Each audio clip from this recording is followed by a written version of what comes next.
Hello all எல்லோரும் நல்லா இருக்கீங்களா?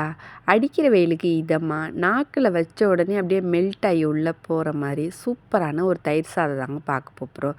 இல்லை ஒரு க்ரீமி டெக்ஸ்சரில் சூப்பரான கர்ட் ரைஸ் எப்படி செய்யலான்னு பார்க்கலாம் வாங்க. இந்த தயிர் சாதம் செய்கிறதுக்கு சாதம் பார்த்திங்கன்னா நல்லா குழைவாக வெந்திருக்கணுங்க. குக்கரில் வச்சிங்கன்னா 1 கப் அரிசிக்கு 4 கப் தண்ணி வச்சு ஒரு 5 விசில் வச்சு எடுத்துக்கோங்க. நார்மலாக பானையில் வடித்தோம்னா நல்லாவே குழைவாக வேக வச்சு எடுத்துக்கோங்கங்க. இப்போ இந்த சாதத்துக்கு தேவையான உப்பு கொஞ்சமாக சேர்த்துட்டு எல்லாத்தையும் நல்லா சேர்த்து மசிச்சு விட்டுருங்க. அரிசி பார்த்திங்கன்னா நல்லா குழைவாக வெந்தால் தான் நமக்கு மசிக்கும் போது நல்லா மையாக மசிஞ்சு வரும். பார்த்திங்கன்னா இந்த அளவுக்கு வந்து எல்லாத்தையும் சேர்த்து நல்லா மசிச்சு விட்டுறலாம். இன்றைக்கி தயிர் சாதம் வந்து நம்ம பால் சேர்த்து தாங்க செய்ய போகிறோம். நல்லா கொதித்து வெது வெதுப்பாக இருக்க பாலை வந்து சேர்த்துக்கலாங்க. இது மாதிரி பால் சேர்த்து செய்கிறதுனால தயிர் சாதம் சீக்கிரமே புளிக்காமல் இருக்குங்க. ரொம்பவே நல்லாயிருக்கும். இப்போ எல்லாத்தையும் வந்து நம்ம சேர்த்து மிக்ஸ் பண்ணிக்கலாம்.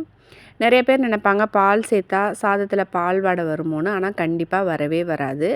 காலையில் செஞ்சுட்டு மத்தியானம் சாப்பிட்டாலோ இல்லை நைட்டு சாப்பிட்டாலோ அந்த மோர் கூட சேர்ந்து பால் நல்லா உறைஞ்சி செட் ஆகி கரெக்டாக இருக்குங்க. இப்போ இதில் வந்து ஒரு 2 டேபிள் ஸ்பூன் அளவுக்கு வந்து நம்ம தயிர் சேர்த்துட்டு எல்லாத்தையும் நல்லா கலந்து விட்டுக்கலாங்க.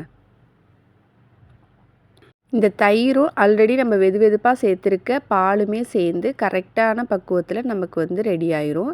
லேட்டாக சாப்பிட்டா கூட தயிர் சாதம் புளிக்காமல் இருக்குங்க. இது மாதிரி செஞ்சோம்னா பாலோட வாசனை கொஞ்சம் கூட இருக்காது. உண்மையிலுமே ரொம்ப நல்லாயிருக்கும். இப்போ சாதம் ரெடி ஆகிட்டு அடுத்து வந்து நம்ம இதுக்கு தாளிப்பு ரெடி பண்ணிக்கலாம். ஒரு பேனில் வந்து கொஞ்சமாக எண்ணெய் சேர்த்துட்டு எண்ணெய் நல்லா சூடான பிறகு 1 டீஸ்பூன் கடுகு, 1/2 டீஸ்பூன் உளுத்தம்பருப்பு, 1/4 டீஸ்பூன் சீரகம், ஒரு 4-5 வரமிளகாய் காரத்திற்கு ஏற்ப சேர்த்துக்கோங்க. கொஞ்சமாக கருவேப்பிலை தழையும் சேர்த்துட்டு எல்லாத்தையும் நல்லா வதக்கி விட்டுட்டு நம்ம ரெடி பண்ணி வச்சுருக்க அந்த சாதத்தில் சேர்த்து எல்லாத்தையும் நல்லா மிக்ஸ் பண்ணிக்கலாங்க. ரொம்ப சிம்பிளான தாளிப்பு தான். டேஸ்ட்டு பார்த்திங்கன்னா ரொம்பவே நல்லாயிருக்கும்.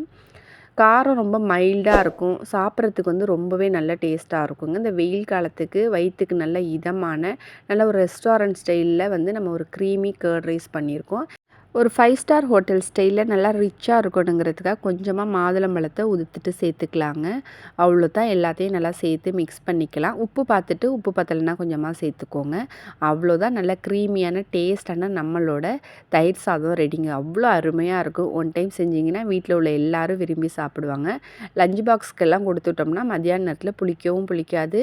ஒரு மாதிரி கட்டியாகாமல் சாதம் வந்து நல்லா தளர்வாகவே இருக்குங்க. இந்த க்ரீமியான கர்ட் ரைஸு கூட வந்து பிக்கிள் அப்படி இல்லைன்னா வந்து பொட்டேட்டோ ஃப்ரை அது மாதிரி வச்சு சாப்பிட்டோம்னா ரொம்பவே நல்லா டேஸ்ட்டாக இருக்கும். இந்த க்ரீமி கர்ட் ரைஸை நீங்களும் செஞ்சு பார்த்துட்டு உங்கள் ஃபீட்பேக் சொல்லுங்கள். இந்த வீடியோ பிடிச்சிருந்துச்சுன்னா லைக் பண்ணுங்கள், ஷேர் பண்ணுங்கள். மறக்காமல் நம்ம சேனலை சப்ஸ்கிரைப் பண்ணுங்கள். தேங்க்யூ ஃபார் வாட்சிங்.